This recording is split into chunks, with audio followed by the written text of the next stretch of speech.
Hey there, today I get to talk about a couple of additions to the game, one of which has been called for since pretty much the game's release. The other, a bit of a niche favorite for some. My name is Nate, and welcome to the Gamers Guild.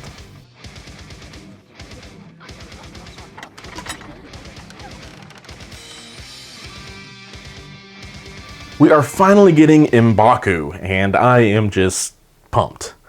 Sure, Storm did get given the label of Wakanda, but she doesn't really see too much time with the Wakandans, and now we get another Wakandan chief that brings all sorts of new avenues for the affiliation to explore, including new leadership and tactic cards. Klaw is also a new leader, but it doesn't really give the criminal syndicate a lot of room to explore like M'Baku does. With that said, let's go ahead and start with Klaw because he does have some interesting things going on, even if I am admittedly far more excited about M'Baku. Ulysses Klaw has 7 stamina, moves medium, a size 2 for 5 threat. He has a 3-5-3 split on defenses, leaving him a bit vulnerable to everything but energy. His first attack is an energy sonic blast, has a range of 3, strength of 6 for no power. He will gain power equal to the damage dealt, and on a wild, the enemy will lose a power for each wild in the roll before damage is dealt. And if you manage a crit along with a wild, you also get to stun the target before damage is dealt, which is a nasty timing we are seeing a few times now, but not on a builder before, so that's really nice. His second attack is Sonic Shockwave. This is a Beam 5 for 7 power, for 7 strength that cost 5. It has a Wild Pierce trigger as well. When you lay down the template for this beam, you destroy all size 2 or less terrain features, as Klaw just blows them all away. We then have 4 superpowers. His only active one is Reconstitute Form. It costs 2, but will let Klaw remove 2 damage once per turn. Self-heal is great, and not many characters have a way to do it, let alone one that doesn't rely on dice. We then have another really strong ability with the Reactive Soundwave Barrier. It costs 3 power, which is a good bit, but there's a reason. You can use this when an enemy character ends its activation within range 3 of Klaw. Klaw then may push the enemy character away short. This is out of activation control and such a powerful effect. If Klaw has enough power on him to do it a couple times to keep certain objectives clear, it just becomes board control madness. His first innate power, though, is Absorb Vibrations. Whenever he is targeted by an enemy physical or energy attack, or even makes a dodge roll, Klaw gains a power, which is certainly handy for keeping his Soundwave Barrier online. As well, Klaw cannot be pushed or advanced by effects of energy attacks or superpowers. We then get a slew of immunities, including Bleed, Incinerate, Poison, and Shock. There are no changes on his injured side, so we can just dive right into some pros and cons. Klaw is an interesting 5-threat. He seems very similar to Black Bolt and Wanda in some regards as just a ranged gun emplacement kind of character. Obviously, there are differences, but at the end of the day, Klaw's desired play pattern during his turn is to stand there and shoot twice. And he has some good shots to make. His physical defense does have me a little bit concerned for his typical well-being, but also does have a damage removal, so I don't know how that's going to balance out. All in all, for a 5-threat, there are 3 major things that he is missing out on that are all worth mentioning as cons. First, maneuverability. There isn't anything he can do to move around the board except taking a move action. Spoiler alert, yes, there is his leadership, but it's dependent on your opponent triggering it, and it's only for an affiliation, and you're denying yourself really strong other leaderships. So I'm not going to be considering it for this point. Secondly, he doesn't have any dice consistency or modification. No rerolls, no counts as, either on offense or defense, unfortunately. Then finally, we don't have any action-free way to deal addition damage, like a throw or other ability. This is probably mitigated somewhat by his beam though, so I'm not going to hold it against him too much. For the pros, he has insane value as a controlled piece, especially if you have other characters who are destroying any terrain that could be used as backstops. Green Goblin is a prime example since it's all reactive. and he will have good power generation, and his builder should hit relatively hard. I won't lie, Klaw has enough things going for him, but he doesn't really excite me as a character, and part of this may be his unique leadership. Black Market Entrepreneur is a 4th Criminal Syndicate leadership that lets Klaw advance short when an allied character is dazed or KO'd. That's it.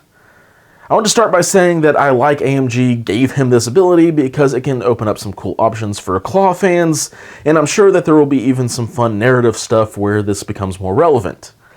However, when there are already 2 top-tier leaderships in the same affiliation, it's going to be hard to take Klaw as a leader, not to mention even MODOK is at least still very interesting and fresh for list building.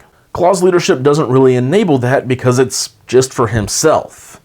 While we are talking about affiliations, I will say that I think Klaw will be a really interesting piece in Kingpin's Criminal Syndicate with his Soundwave Barrier and ability to heal, as well as anywhere that wants to feed Klaw some extra power for his abilities will also be nice. But since most of those leaderships are 5+ threat themselves, it may not always work out. I finally do want to mention his tactic card, Supersonic Annihilator. It is an unaffiliated active card that he can pay 5 power to use the attack on the card one time. The attack in question is an energy supersonic shred with an absurd range of area 5, 6 strength, and after each attack, if the target was damaged, that character gains the stun special condition. So this attack ends up covering about 28% of the board, meaning it's not too hard to think that this will hit all of your opponent's team depending on the secure objectives. But with that said, it will also likely hit a lot of friendlies as well. Personally, this is not a card that excites me a whole lot because it's a lot of power, it's a tactics card, and an action for probably 3 to 4 attacks while damaging some allies at the same time. I think you're better off just trying to line up his beam that costs the same amount, doesn't cost a tactic card, and even has a better attack profile. Now, with all that said, let's talk about M'Baku, who needs no alter ego. He has 7 stamina, moves medium, is size 3 for 4 threat. His defenses are a bit the opposite of Klaw's, where he has 4 physical and mystic defense, but only 2 energy. But having 7 stamina backing it up doesn't make it feel too bad. His first attack is a physical Nob Carry, also known as a Staff Bonk. This is a range 3 attack with a strength of 5 for no power. It's going to gain M'Baku power equal to the damage dealt, but additionally on a wild it will trigger Pursuit, letting M'Baku advance toward the target short before damage is dealt. And if you roll a crit, you can also push the target away short before damage is dealt. Both of these triggers on their own are really good, but if you get both of them, you get a lot of flexibility. If you're needing to move toward a specific objective or need a specific angle to be able to push, being able to do these 2 things in any order is a big advantage for M'Baku. His second attack is also physical. Wrath of the Jabari has a range of 2, strength of 8 for 4 power. Before damage is dealt, he can toss the target medium in any direction as long as they are size 4 or less, which is already a really good thing. That before damage is dealt timing means you are guaranteed to displace the enemy and also likely able to throw them into an enemy to cause extra damage elsewhere. But that's not enough for the Jabari. If you get a wild and a hit, you trigger Avalanche, which lets M'Baku advance short and then make a Nob Carry attack against a different enemy target. Man, both of his attacks have a chance to give him movement, and both have ways to displace enemies. This is a solid start on its own, but then backing it up we have 4 different superpowers. The first is Strength of the White Gorilla. It costs 2 power and will let M'Baku throw a size 3 terrain feature within 2 medium once per turn. Chieftain of the Jabari is his first innate power that says he cannot be pushed or advanced by the effects of physical or energy attacks from characters of size 3 or less. It might be a little bit harder to remember, but a good ability to have, but it also makes sense that Hulk could still shove him around even if Captain America or Shuri couldn't. We then have a solid frame that makes M'Baku immune to damage from collisions with other characters, and finally an immunity to stun. Before diving into where he fits, it is worth mentioning that he drops down to 6 stamina on his injured side, So top to bottom, there is a lot to get excited about. 13 stamina with some bulky defenses is really good, just don't bring him against the Guardians of the Galaxy. His attacks are fantastic, giving him good odds to have some extra movement and control elements. The Spender is worth its weight in gold, especially under his own leadership, which I'll get to in a moment. He has some control resistance and some extra damage output with his throw. So all in all, while his bonus movement and control does all come from his attacks, the odds on triggering these elements aren't awful. As well, because he only has 2 things to spend his power on, he should pretty easily be able to whip out his Spender, if not his terrain throw, every turn. Or if he is in Wakanda under Panther's leadership, he can use that power for rerolls to get some consistency, which he is admittedly sorely lacking. All in all, M'Baku will be a solid frontline bruiser who also has some great control elements. Now let's talk about that new Wakandan leadership. Blessed by Gareki takes half of MODOK's new leadership and half of Crimson Dynamo's leadership and just turns them into one brand new one. From Dynamo, we get once per turn when an allied character is contesting an objective token and would be pushed or placed by an enemy effect. Roll a dice on a crit, wild, or block, your character is not pushed or placed. So, anti-control tech, it doesn't help with throws and advances, and less than 50% of the time it won't even help with the pushes and places, but when it does come up, it can be clutch. For MODOK, we have the ability to, once per turn, when an allied character makes an attack, if there are 1 or more wilds in the roll, you may change 1 die to a hit. Also, a strong ability. Notably, not quite as good on the Wakanda Forever turn because it's only once per turn and not once per character per turn, so no wombo combo there.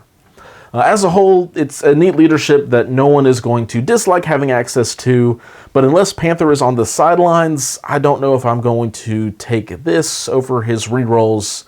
But if Panther is on the sideline for whatever reasons, this is a solid fallback.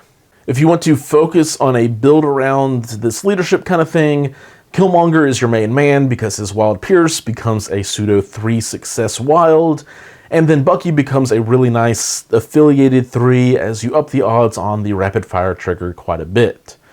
There are a couple of cards worth talking about, both of which are Wakandan affiliated. Jabari Chieftain lets M'Baku spend 4 power on another Wakandan's activation. For this, he gets to advance medium towards the active allied character, which is good, but what's really sweet is that then all attacks made by that Wakandan get 2 additional dice for the rest of the turn, or activation. So you can either do this with Killmonger's Usurp turn for a stupid amount of dice, or you can go with Black Panther when he pops Mantle of the Black Panther, where he can then reroll any number of dice. Either way, really strong and good. Slightly more situational is the Spirit of Wakanda.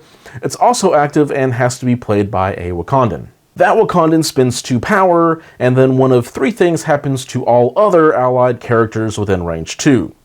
All of the other allied characters within 2 could remove 2 damage, they could remove all special conditions, or all those allied characters could gain 2 power. The effects are all really solid, but the more limited range means this isn't going to be as much of a staple as some of the other Wakandan cards. But on something like Gamma or Demons Downtown, this card can pull its weight a bit better. But that wraps up everything for Klaw and M'Baku. Here at the end of the video, I want to give my sponsors a shout out. If you are shopping from your mini stuff online, consider using them to support an LGS that's hosting OP kits, game nights, and stuff like that for their local players. If you're in the UK, you can shop at Tritex and use the code TRITEXGGCP5 at checkout for an extra 5% off. And if you use that on a pre-order item like anything Shatterpoint related or the new Wakanda stuff coming out, it'll save you 25% off of MRSP. If you're in the US, head to GameChefs.org and use the code GamersGuild, no spaces, to save an extra 15% off of their already discounted prices, which comes out to a really good bargain on your end of things. However, I will continue to say, and always have stood by this, if you're shopping from your own LGS, just keep supporting them. We all understand and appreciate that. But with that, I also want to say thank you to the members of the Guild Hall who are going out of their way in supporting the channel and podcast with your contributions on Patreon. It's not a far stretch to say that we would not have been able to grow in the way that we have if not for that support.